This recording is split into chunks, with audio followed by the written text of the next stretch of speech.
बिस्मिल्लाहिर्रहमानिर्रहीम अस्सलाम वालेकुम। देखो असी जिस तरह मूंजी की फसल ते बीमारियां आउंदियां तने दियां मकई ते आउंदियां वा ते किद्दां उहनूं मतलब तने दी सुंडी खांदी है ते कमाद ते भी तां आउंदियां ही है ना बीमारियां। ते कमाद नूं भी तुसीं कलोरी भी फ्लड कर सकते हैं। ते नौजवान अज थोड़ी जी यूरिया लई है उन्हें आ 2-3 कनाल कमाद ते उहदे विच ना क्लोरेंट्रा नीलीप्रोल जिहड़ा जहर आ वो मिक्स करके ते छटा दे रहा वा। तुसीं हुण देखो ते पानी जिहड़ा ना वो विच खड़ा कर दिता वा। इदां ही एक थैली जिहड़ी है ना वो मतलब 2 दफ़ा तुसीं इस्तेमाल कर सकते हो। ते पानी भी लग रहा सीगा, पानी ला के ते उन्होंने जनाब इस चीज़ का दानेदार जहर का छट्टा प्लस यूरिया मिला के ये कमाद सरसब्ज रहेगा। जिहड़ी जड़ की बीमारी है वो नहीं आएगी। जिहड़ी नवीं कोंपल जिस तरह है वा हुण देखो ना ए खुश्क हुंदी है, इहदे विच सुंडी आउंदी है।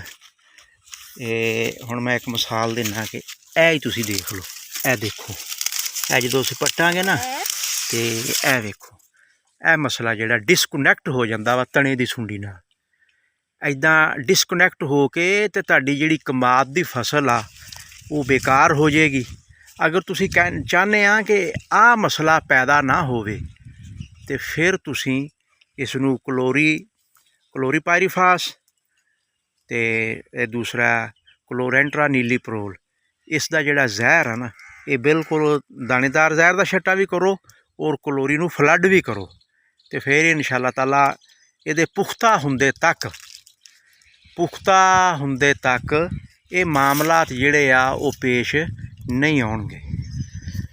ते उम्मीद करते हैं कि साडे जिहड़े कमाद दे काश्तकार आ वो इन्हां गल्लां ते अमल करके इस बीमारी तो कंट्रोल कर सकते हैं। खान साहब कितना क मसला पैदा हो गया सी? मसला चौधरी साहब वाह तकरीबन 5-7 मरले थे ना। हाँ कमाद सुक्की जांदा सी। अच्छा ते हुण जहर पाइए इंशाअल्लाह फर्क आ जाएगा 7-8 दिन तक। अच्छा ए वो जिहड़ा अगे सुकदा पिया सी? हाँ परली साइड तो सुकदा पिया सी। अच्छा जहर दा माड़ी जी फार्मूलेशन ही विखा दे इधर। फार्मूलेशन ए बंद दिता थोड़ा जिहा। अच्छा इत्थों फड़िया जो माड़ा जी मेरे हल देखिया जो। हाँ जी क्लोरेंट्रा नीलीप्रोल ते फैंडी दे नाम तो है। हाँ चलो ठीक हो गया। तो क्लोरी भी पाउणी है, ठीक हो गया।